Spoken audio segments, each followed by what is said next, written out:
नमस्कार, रात के 10 बज चुके हैं और मैं एक्सरे रिपोर्ट लेकर आपके सामने हाजिर हूं। नमस्कार, आपके साथ मैं हूं मीनाक्षी खंडवाल। तो कल हमने आपको कॉमेडियन कपिल शर्मा के कनाडा वाले रेस्टोरेंट पर गोलीबारी की खबर दिखाई थी। इस हमले की जिम्मेदारी खालिस्तानी आतंकी हरजीत लड्डी ने ली है। आपको बता दें, घटना के 24 घंटे के भीतर ही एनडीटीवी रिपोर्टर महासिद्दीकी कनाडा पहुंच गई और आपके लिए ऑन द स्पॉट रिपोर्ट आज हमारे पास मौजूद है, जो आपको हम कार्यक्रम में आगे दिखाएंगे। Exclusive report. सवाल यह है कि कैफे पर गोलीबारी की जड़ आखिर क्या है। कनाडा के खालिस्तान प्रेम का भी आज प्रोग्राम में एक्सरे हम करेंगे। इसके अलावा बात आज यमन की जेल में बंद भारत की रहने वाली निमिषा प्रिया की मौत की सजा को लेकर भी होगी, जो वहां पर तय की गई है। 16 जुलाई को निमिषा को यमन में फांसी दी जानी है।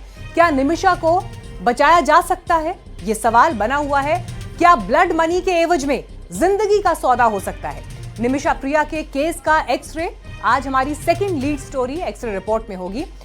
इसके अलावा आपको आज अमरनाथ यात्रा पर भी अपडेट देंगे। आपको बताएंगे कि वहां पर यात्रियों की सुरक्षा के लिए सेना ने ऑपरेशन शिव किस तरह से लॉन्च किया है। 8,500 से ज्यादा जवान वहां पर तैनात किए गए हैं और इस बीच सेना की ताकत कैसे और बढ़ी है, कौन है वो नया बाहुबली, ये भी आपको बताएंगे। तो तीसरे एक्सरे में सेना के शौर्य को बढ़ाने वाले सुपरस्टार से आपको मिलवाएंगे। लेकिन आइए सबसे पहले बात आज प्रोग्राम में यमन की जेल में बंद निमिषा की और उनकी जान बचाने वाले आखिरी विकल्पों की। दरअसल विदेश जाना कोई बुरी बात तो नहीं। कई लोग जाते हैं अपने सपनों को पूरा करने के लिए, अच्छे करियर के लिए, बेहतर सुविधाओं के लिए, परिवार की आर्थिक मदद के लिए। भला और क्या चाहिए। यही सपना केरल के पलक्कड़ की रहने वाली निमिषा प्रिया ने भी देखा था। केरल की नर्स निमिषा यमन गई ताकि परिवार की मदद कर सकें, उनके लिए अच्छे पैसे कमा सकें। 2 पैसे जोड़कर अपना बिजनेस भी वहां खड़ा किया। लेकिन आज वही निमिषा यमन में अपनी जिंदगी के आखिरी दिन गिन रही हैं। निमिषा को यमन की अदालत ने मौत की सजा सुनाई है और 16 जुलाई को फांसी की तारीख तय की गई है। अब सवाल यह है कि आखिर निमिषा से ऐसी कौन सी गलती हो गई जिसकी वजह से उनके लिए फांसी की सजा वहां पर तय की गई है, और क्या कोई विकल्प है जिसके तहत उन्हें बचाया जा सकता है।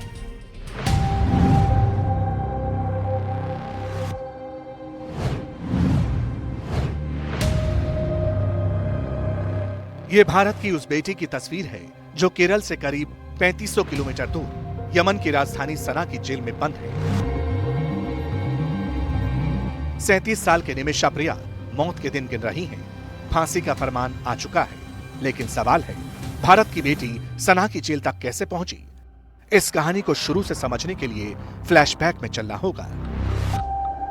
केरल से आने वाली निमिषा प्रिया नर्सिंग ट्रेनिंग का कोर्स पूरा करने के बाद साल 2011 में यमन चली गई थी।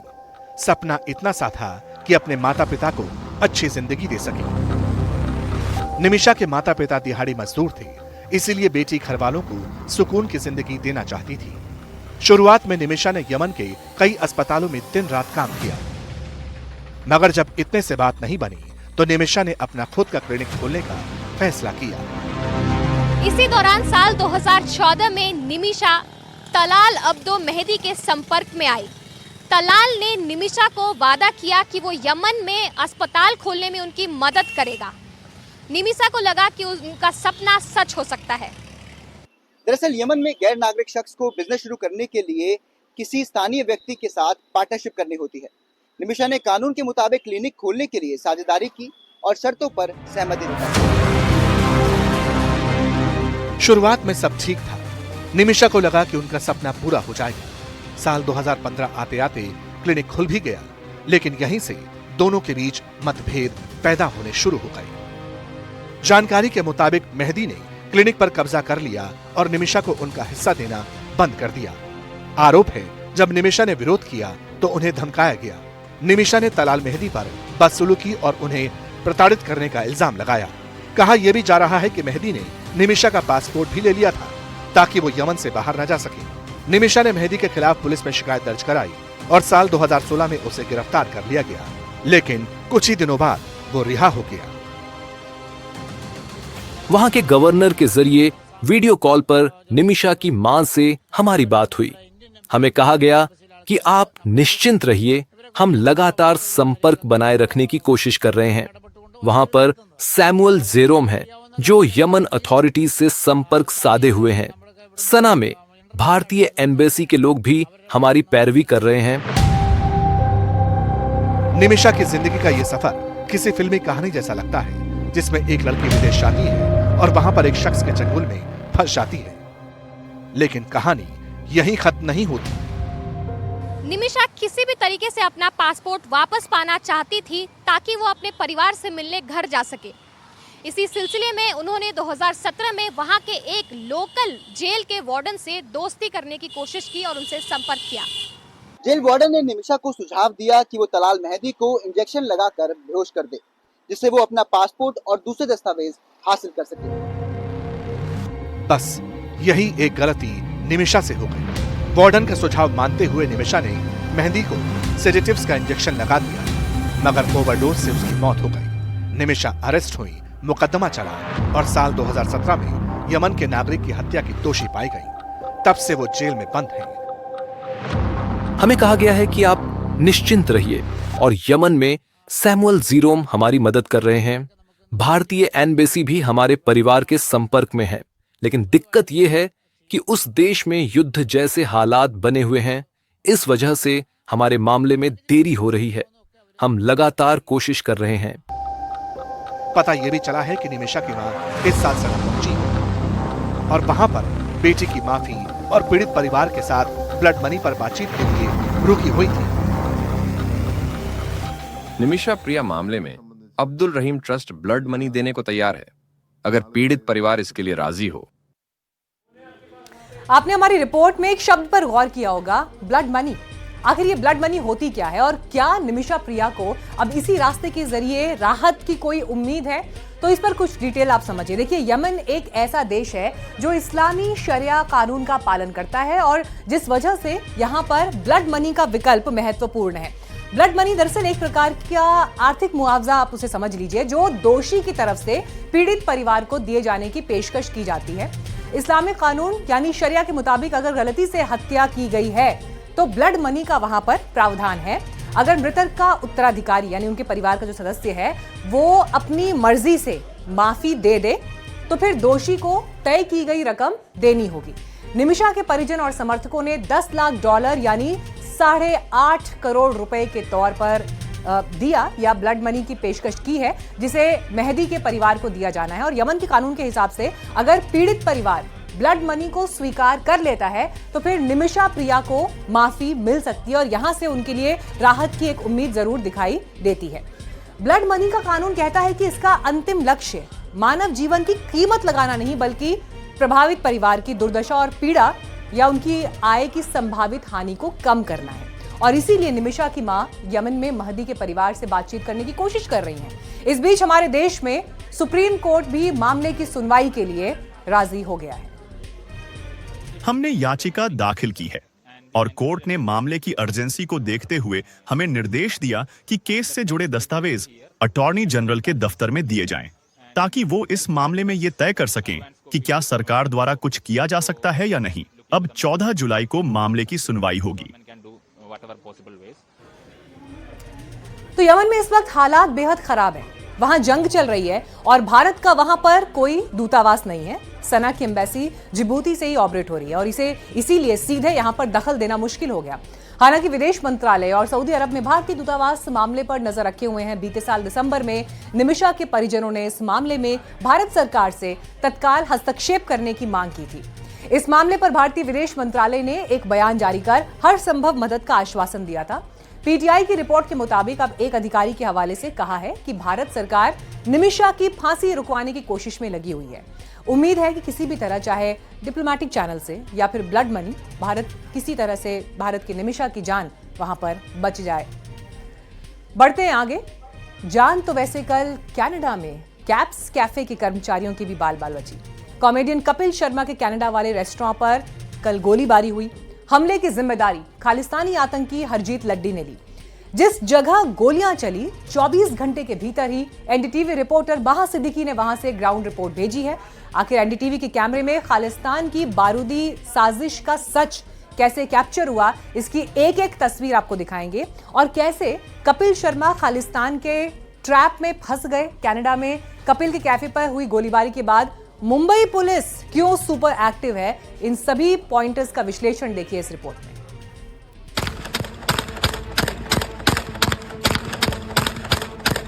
कनाडा में कपिल शर्मा के कैफे पर कितना बारूद बरसा।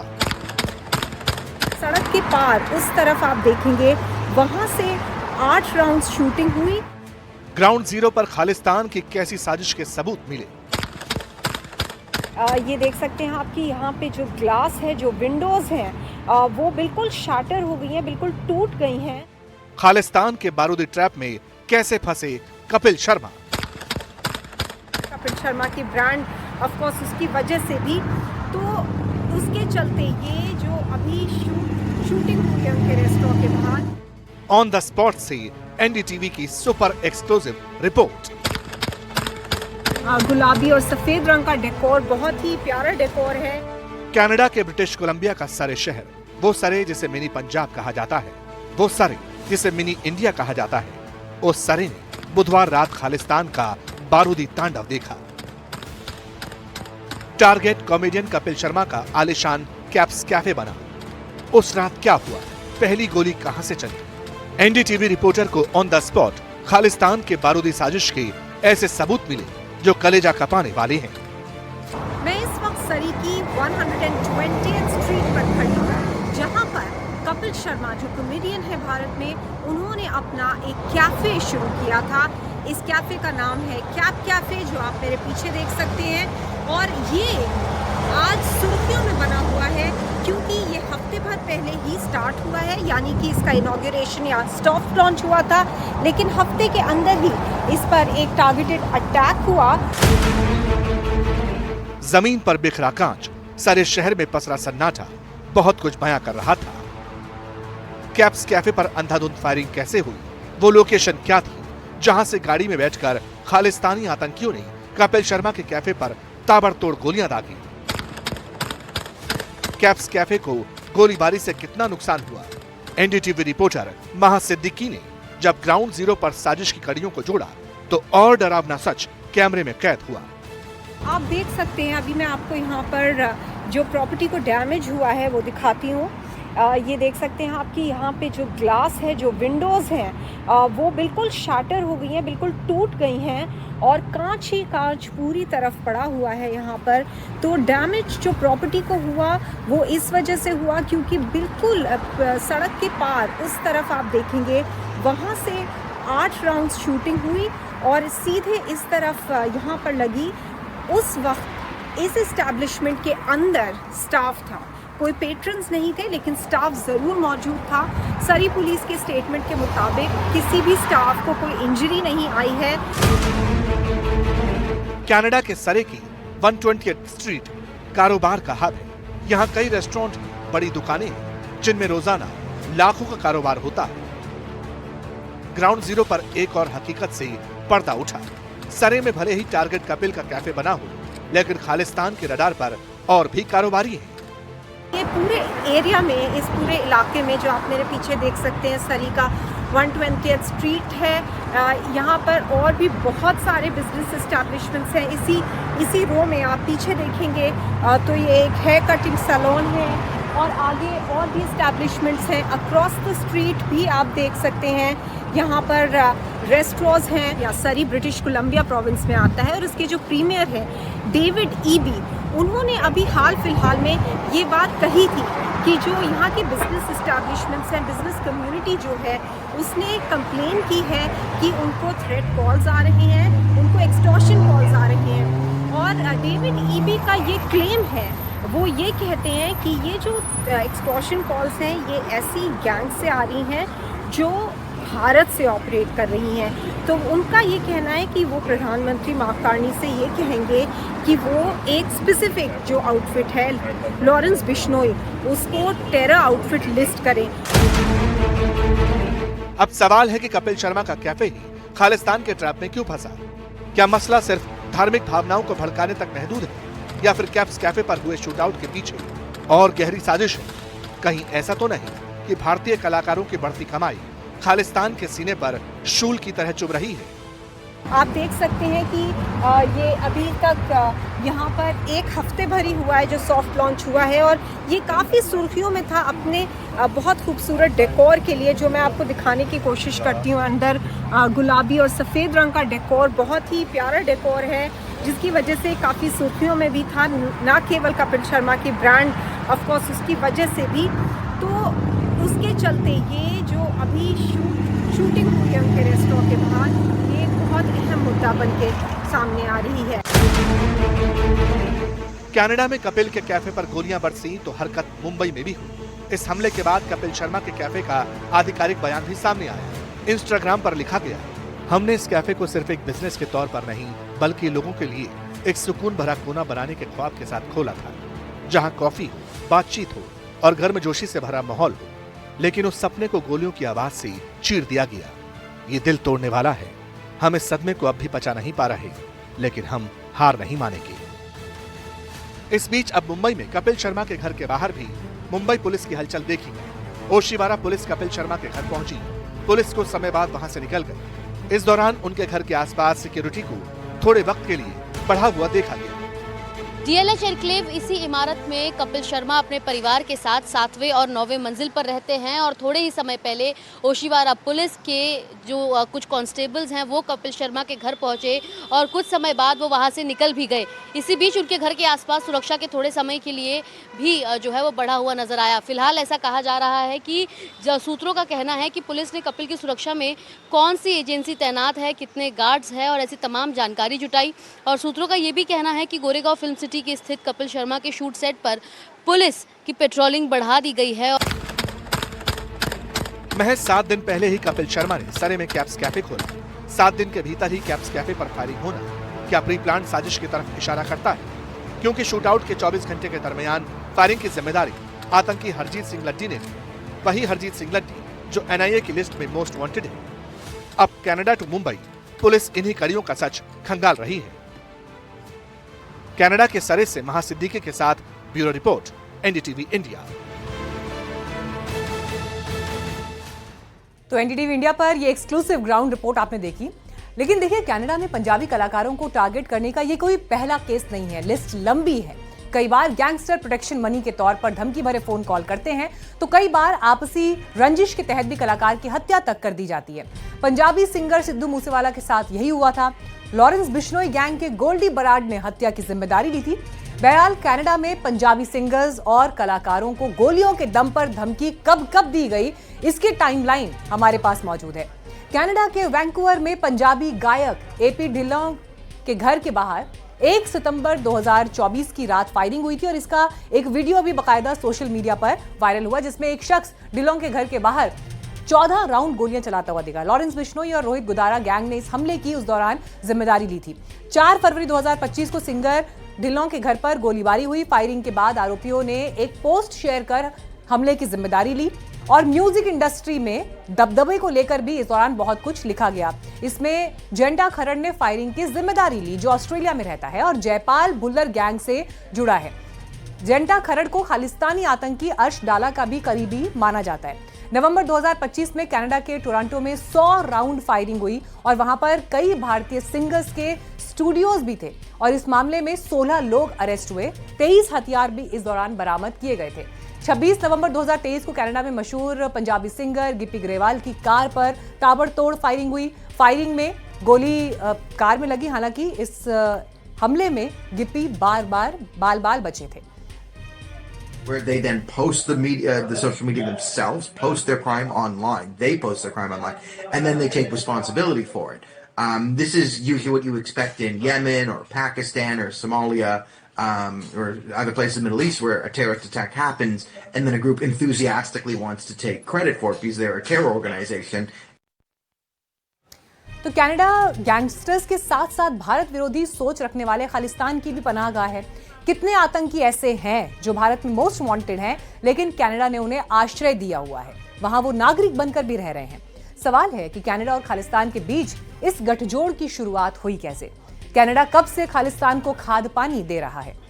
ये बात 1970 और 80 के दशक की है, जब भारत में खालिस्तान आंदोलन के तौर पर सिखों के लिए अलग राज्य की मांग पहली बार उठी थी। अलगाववादियां जो गतिविधियां हैं वो घटनाएं बढ़ने लगी। भारत सरकार ने पंजाब में जब उग्रवाद के खिलाफ अभियान चलाया तो कई खालिस्तानी समर्थक देश छोड़कर चले गए, पश्चिमी देशों में जाकर बसे और इनमें से भी कनाडा उनके लिए एक मेन बेस बन गया। सुरजन सिंह गिल नाम के शख्स ने 1982 में कनाडा के वैंकूवर में निर्वासित खालिस्तान सरकार का गठन किया और वहां ऑफिस बनाया और इसी के बाद कनाडा में खालिस्तान आंदोलन की शुरुआत हो गई। साल 1984 में ऑपरेशन ब्लू स्टार ने खालिस्तान की मांग को और सुलगाया। कनाडा में खालिस्तानियों की तादाद बढ़ने लगी। जून 1985 में खालिस्तानी संगठन बब्बर खालसा ने ऑपरेशन ब्लू स्टार का बदला लेने के लिए एयर इंडिया के विमान कनिष्क पर बमबारी की। इस विमान में सवार 329 लोगों की मौत को ऑपरेशन ब्लू स्टार की जवाबी कार्रवाई के रूप में भी देखा गया। कनाडा में वक्त के साथ खालिस्तान को सपोर्ट करने वाले कई संगठन पैदा हुए। Khalistani tiger force, Sikh for justice, Babbar Khalsa international जैसे संगठन एंटी इंडिया एजेंडा को लगातार वहां पर हवा देते रहे। भारत सरकार ने खालिस्तानी आतंकवादियों के खिलाफ कनाडा को कई डॉजियर तक सौंपे, आतंकवादियों की लिस्ट तक सौंपी, लेकिन कोई एक्शन नहीं लिया गया। और इस पर सवाल क्यों? सवाल इसलिए कि देखिए कनाडा इन पर कार्रवाई क्यों नहीं करता। इसकी वजह है सिख वोट बैंक। कनाडा में करीब 8 लाख सिख रहते हैं जो वहां पर एक बड़े वोट बैंक के तौर पर देखे जाते हैं और इसीलिए कुछ राजनीतिक दल खालिस्तानी विचारधारा को लेकर नरम रुख अपनाते हैं। कनाडा के पूर्व पीएम जस्टिन ट्रूडो और जगमीत सिंह तो खालसा दिवस जैसे प्रोग्राम्स में हिस्सा लेते रहे हैं जो कि सिख समुदाय को लेकर उनकी अप्रोच दिखाता है। लेकिन यह भी सही है कि दुश्मन का दुश्मन दोस्त होता है। पाकिस्तान की खुफिया एजेंसी आईएसआई ऐसे ही मौके का फायदा उठाती है और वो खालिस्तान के आतंकियों को सपोर्ट तक करती रही है और ऐसे संगठनों को फंडिंग देती रही है ताकि विदेश की जमीन से एंटी इंडिया प्रोपेगेंडा फ्लोट होता रहे। तो आगे आपको बता दें प्रोपेगेंडा किस किस तरह का हो सकता है। जैसे युद्ध में साइकोलॉजिकल वॉरफेयर एक अहम हथियार होता है, उसी तरह प्रोपेगेंडा के कई स्वरूप होते हैं। अब अहमदाबाद प्लेन क्रैश को लेकर वेस्टर्न मीडिया की नई रिपोर्ट आप देख लीजिए। वॉल स्ट्रीट जर्नल ने अपनी रिपोर्ट में जो दावा किया है उसके कुछ पॉइंटर्स मैं आपको बता रही हूँ।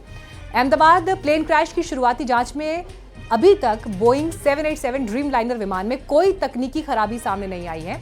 अमेरिकी मीडिया संस्थान के मुताबिक प्लेन के दोनों इंजन में फ्यूल सप्लाई कंट्रोल करने वाले स्विच बंद किए गए थे और इसकी वजह से टेक ऑफ के तुरंत बाद इंजन में थ्रस्ट खत्म हो गया। पायलट आमतौर पर इन स्विच का इस्तेमाल इंजन चालू करने, बंद करने या किसी इमरजेंसी सिचुएशन को रीसेट करने के लिए करते हैं। जिन पायलट्स को लेकर बात की जा रही है उनमें कैप्टन सबरवाल बेहद अनुभवी पायलट थे। उनके पास 8000 घंटे से भी ज्यादा का उड़ान का अनुभव था। उनके साथी को पायलट के तौर पर क्लाइव कुंदर थे जिनके पास विमान उड़ाने का 1100 घंटे का एक्सपीरियंस था। नोट करने वाली बात यह भी है कि जो एजेंसी इस मामले की जांच कर रही है उनकी रिपोर्ट अभी सार्वजनिक नहीं हुई है। तो फिर अमेरिकी मीडिया किस आधार पर फ्यूल स्विच थ्योरी का जिक्र कर रहा है? अब ये बात किसी ने नहीं छिपी कि बोइंग विमान का दबदबा एविएशन इंडस्ट्री में है। एक एक विमान की कीमत हजारों करोड़ की होती है। सवाल है कि क्या बोइंग को बचाने के लिए इस तरह की रिपोर्ट पब्लिश की जा रही है? तो सवाल कई हैं। लेकिन इस बीच खबर आज सेना को लेकर भी अहम आई है। आपको बता दें अमरनाथ यात्रा को लेकर इंडियन आर्मी का ऑपरेशन शिव सुपर एक्टिव है। 8500 जवान अमरनाथ यात्रा के चप्पे चप्पे पर तैनात हैं। दूसरी तरफ भारतीय सेना ऐसा बाहुबली हासिल कर चुकी है जो 45 किलोमीटर दूर बैठे दुश्मन की कब्र खोदने की कुव्वत रखता है। आखिर क्यों ATAGS और MGS गन सिस्टम से दुश्मन के होश फाख्ता हैं? स्वदेशी गन सिस्टम की वो कौन सी खूबियां हैं जो भारतीय सेना को युद्ध के मैदान में अजेय बनाएगी? भारत के नए बाहुबली का पावर आपको जरूर देखना चाहिए। भारतीय सेना के नए बाहुबली, अचूक निशाना, जोरदार प्रहार, नए गन सिस्टम से कांपेगा दुश्मन। जंग के मोर्चे पर स्वदेशी कमाल, भारतीय सेना के नए बाहुबली।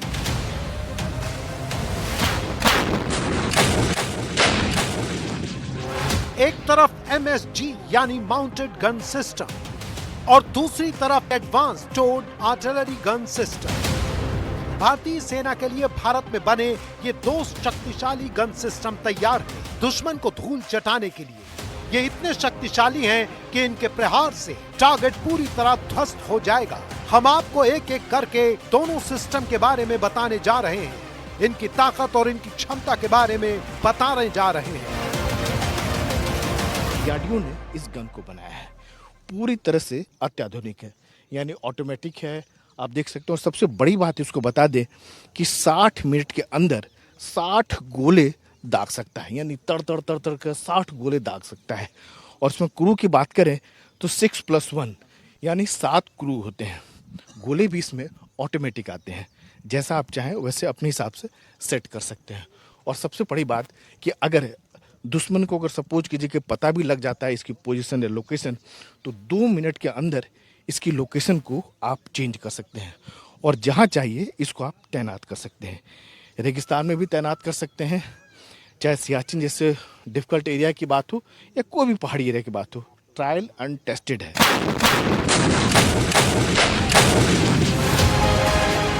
भारतीय सेना की ताकत अब और ज्यादा घातक होने जा रही है। डीआरडीओ ने एक advance towed artillery gun system यानी ATAGS तैयार किया है। ये न सिर्फ रेंज में दुनिया की टॉप तोपों में शामिल है, बल्कि इसकी मारक क्षमता के आगे दुश्मन घुटने टेक देगा। इस ATAGS की कुछ खासियत आपको बताते हैं, इससे आप ये समझ जाएंगे कि क्यों इसे दुनिया की सबसे खतरनाक तोप में से एक माना जा रहा है।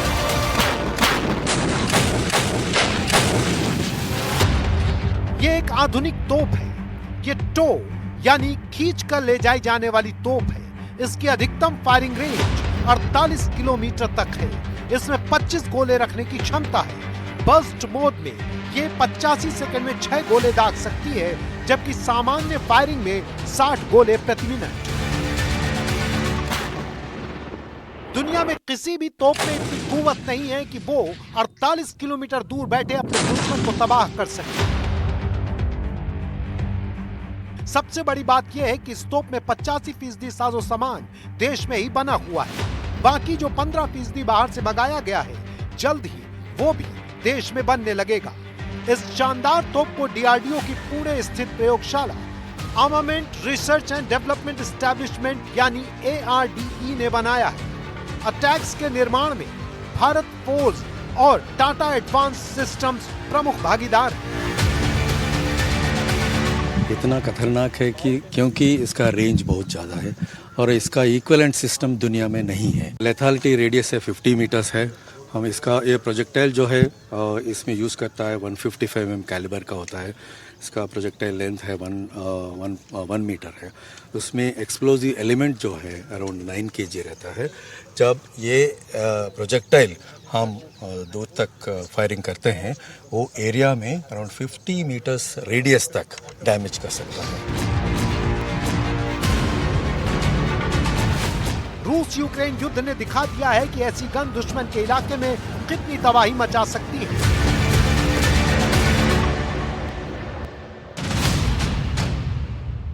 डीआरडीओ की ARDE ने महज 10 साल में इसे तैयार कर दिया है। इसमें तोप के कॉन्सेप्ट से लेकर ट्रायल तक का समय शामिल है। सेना ने ARDE के इंडस्ट्री पार्क में भारत फोर्स और टाटा एडवांस सिस्टम को 307 अटैक्स का ऑर्डर भी दिया है। इसमें से 60% गन भारत फोर्स और 40% गन टाटा एडवांस सिस्टम बनाएगा। अगले 2 साल के भीतर सेना में 18 अटैक्स की पहली रेजिमेंट भी बनकर तैयार हो जाएगी और 5 साल के भीतर सेना को 307 अटैक्स मिल जाएंगे। देखिए, इसमें 3 फायरिंग रेट है इस पर्टिकुलर सिस्टम में। एक है ये जब आप उसको सेट करोगे तो 5 राउंड इसमें से 65 सेकेंड में निकल जाएंगे। एक इसमें दूसरा उसको हम बोलते हैं इंटेंस राउंड, उसमें 10 राउंड 165 सेकेंड में निकल जाएंगे। और एक तीसरा सस्टेन्ड मोड होता है जिसमें 60 राउंड्स 60 मिनट में चले जाएंगे। तो टारगेट के ऊपर थकेगा नहीं, है फायर करता रहेगा। जी, ये उस हिसाब से फायर करता रहेगा। बीच में छोटा मेंटेनेंस का काम होता है, लेकिन आपका जो टाइम दिया है आपने, इसमें वो फायर करेगा। तोप के कैलिबर की लंबाई 155 मिलीमीटर है, जबकि बैरल की लंबाई 52 कैलिबर है। वजन करीब 19 टन है। एक तोप की कीमत करीब 20 करोड़ रुपए है। डीआरडीओ का ये कहना है कि इस तोप को अपग्रेड करने का काम भी चल रहा है। फिलहाल इसका वजन है 19 टन के आसपास और इसको वजन को और कम करने की बात हो रही है। जो इसके जो अगर बात कीजिए गोला बारूद की बात कीजिएगा, उसको भी अपग्रेड किया जा रहा है। उसको और उसमें तेज़ी लाई जा रही है, उसको रेंज बढ़ाने में काम हो रहा है। तो लेकिन हालांकि उसमें समय लगेगा और सब कुछ इतना बेहतर बनाया गया है, पूरी तरह से ऑटोमेटिक कर सकते हैं। 85% कंपोनेंट जो है इस जो तोप का गन सिस्टम का कह सकते हैं इंडियन है। ATAGS में पूरी तरह ऑटोमेटिक गन लेइंग और गोला बारूद हैंडलिंग सिस्टम है। ऑन बोर्ड बैलिस्टिक कंप्यूटर भी है। ताकतवर 110 किलोवाट का APU इंजन लगा है। सिर्फ 2 मिनट और 30 सेकंड में यह एक्शन में आ जाता है। इसमें इनर्शियल नेविगेशन सिस्टम, मजल वेलोसिटी रडार भी है जो सटीक निशाना लगाने में मदद करते हैं। ATAGS में 7 क्रू मेंबर होते हैं। DRDO की कोशिश इस तोप को और घातक और असरदार बनाने की है। तोप का वजन घटाकर 19 टन से 15 टन लाने की कोशिश चल रही है। बैरल से फायर किए जाने वाले गोले की सटीकता को बढ़ाने पर काम हो रहा है। शेल में गाइडेड सिस्टम लाया जा रहा है ताकि निशाना एकदम सटीक बैठे। शेल में रैमजेट इंजन भी लगाया जाएगा जिससे इसकी रेंज बढ़ जाएगी। यानी अगले कुछ सालों में अटैक से जो गोले फायर होंगे वो 80 से 90 किलोमीटर दूर तक जा सकेंगे। पूरे सेल का ऑपरेशन सब कुछ ऑटोमेटिक है। खाली जो चार्ज सिस्टम है वो आदमी लोड करना पड़ता है। बाकी ये पूरी तरह से बैटरी ऑपरेटेड और सॉफ्टवेयर कंट्रोल सिस्टम है। इसमें एडवांस साइटिंग सिस्टम लगाई गई है। इसमें एडवांस कम्युनिकेशन सिस्टम भी है। क्या दुश्मन के जो तोप है इसको फायर कर सकते हैं? आप जब फायर कीजिए तो वो भी फायर करेगा? जी, रिटेलिएटरी फायरिंग होती है, लेकिन हम 2.5 मिनट के अंदर हम फायरिंग करके अपने एक जगह से दूसरी जगह मूव कर सकते हैं, जिससे हम दुश्मन की रिटेलिएटरी फायरिंग से बच सकते हैं। इस तोप की एक और खास बात वो है इसे चलाना। इसे हर जगह, हर मौसम में पूरी ताकत के साथ इस्तेमाल किया जा सकता है। इस प्रोजेक्ट की शुरुआत 2013 में हुई थी। इसका मकसद सेना की पुरानी 105 मिलीमीटर और 130 मिलीमीटर तोपों को बदलना है। ATAGS को आत्मनिर्भर भारत और मेक इन इंडिया के तहत विकसित किया गया है। इस तोप का डंका केवल देश में नहीं बल्कि विदेशों में भी बज रहा है। आर्मेनिया ने भारत से 12 ऐसी तोपें खरीदी हैं। अब वो 85 ATAGS तोप और खरीदना चाह रहा है। लेकिन सिर्फ ATAGS ही नहीं, भारत की एक और गन है जो दुश्मनों की नींद उड़ा रही है।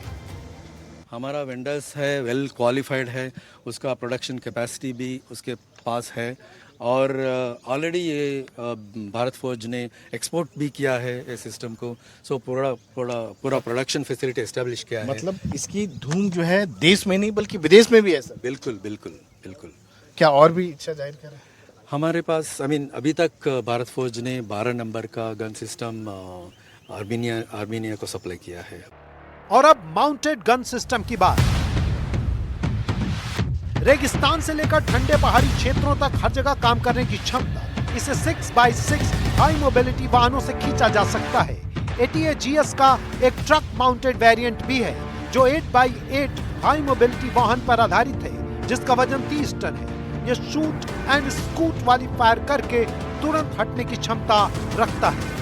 इसका मोबिलिटी हमने मैक्सिमम मोबिलिटी दे दिया है। 60 किलोमीटर पर आवर में हम इसको लेके जा सकते हैं। कहीं भी डिप्लॉय, कहीं भी डिप्लॉय कर सकते हैं। इमीडिएटली 80 सेकंड्स में हम डिप्लॉय करके फायर कर सकते हैं एंड 85 सेकंड्स में उसको रिट्रीव कर सकते हैं। इमीडिएटली उधर से जहां से आपने फायर किया उधर से निकाल के बाहर जा सकता है। तो इसका खासियत है। यह है भारत का नया mounted gun system MGS। Mounted gun system एक ऐसी तोप प्रणाली है जो एक बख्तरबंद हाई मोबिलिटी वाहन यानी HMV पर लगाई जाती है और जहां ले जाना होता है वहां पहुंचा दी जाती है। दुनिया में बहुत ही कम ऐसे देश हैं जो माउंटेड गन सिस्टम बनाते हैं।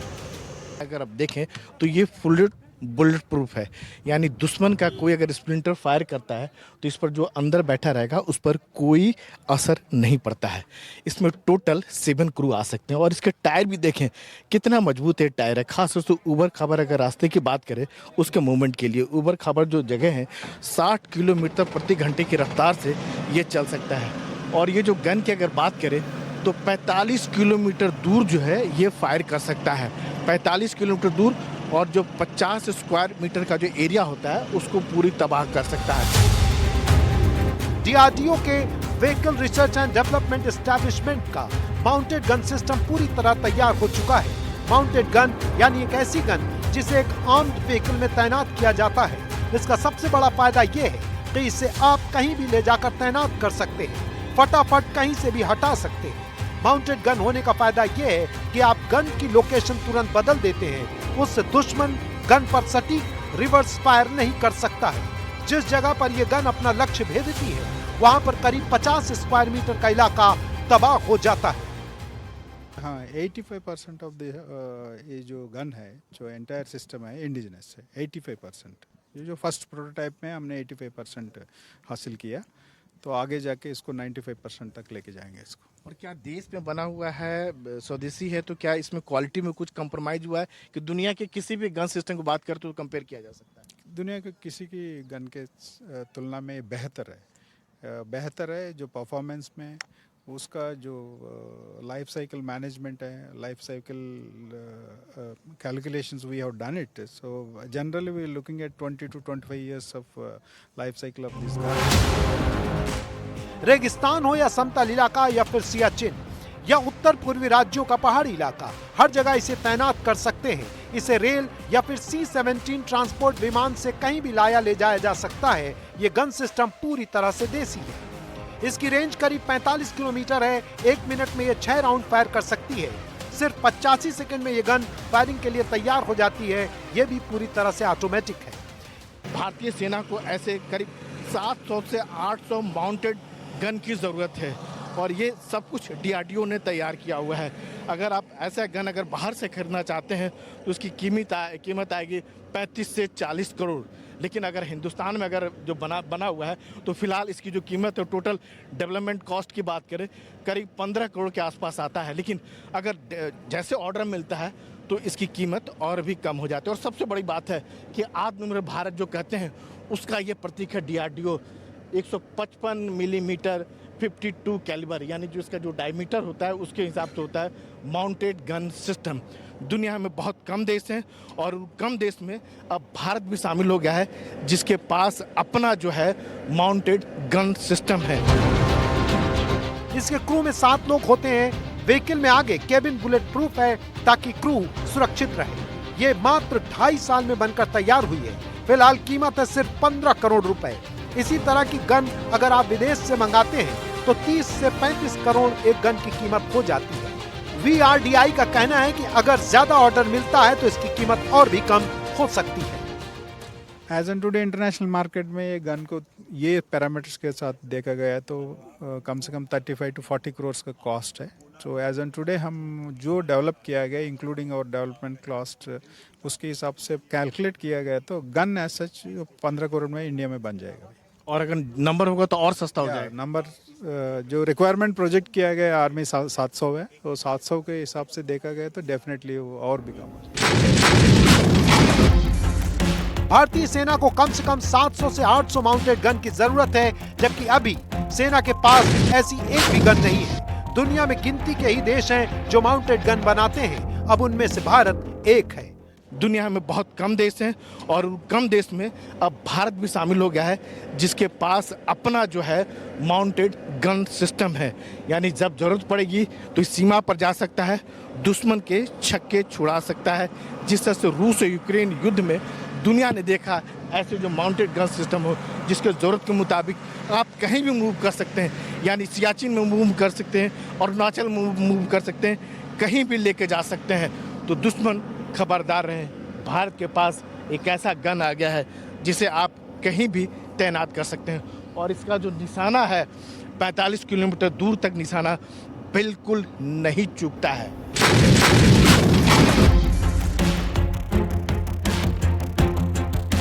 ये दोनों गन सिस्टम तैयार हैं। ये मेक इन इंडिया की शक्ति है। ये आत्मनिर्भर भारत का दम है। भारत की बढ़ती शक्ति दुनिया देख रही है। Rajiv Ranjan, NDTV India. चलिए एक ब्रेक के लिए हम यहाँ रुक रहे हैं। फौरन लौटेंगे और खबरों के साथ। आप देखते रहिए NDTV इंडिया।